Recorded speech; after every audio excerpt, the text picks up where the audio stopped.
लगे छी अपने सबके मिथिला संस्कार पर स्वागत करे छी। एकटा सोहर दै छी से सुनू। घर से बाहर भेली सुंदरी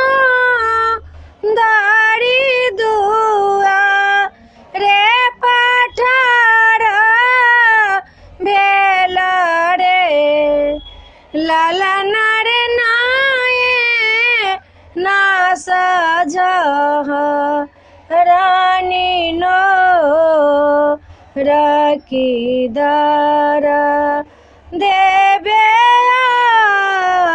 कुल रे कथी लाए बाबिया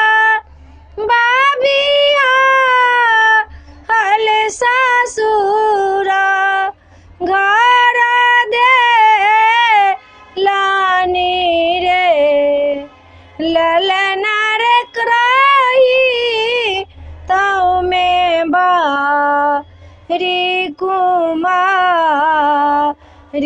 दारादा नहीं जानी ताहूँ रे एक पार बीता लादा सारा पहाड़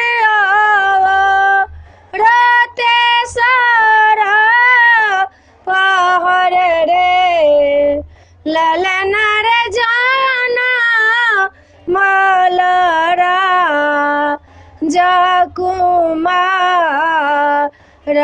की धारा तियानंद भेला रे सुरदासा सोहर वो लगाबी का सुना वो रे ललना रे जान मालेला राजकुमार की धारा तियानंद भेला रे। वीडियो में यह है। अपने सबके गीत निक लागत तो चैनल के सब्सक्राइब करो नहीं बिसरबे, जरूर सब्सक्राइब करबे, लाइक जरूर करबे। जय मिथिला, जय माता जी।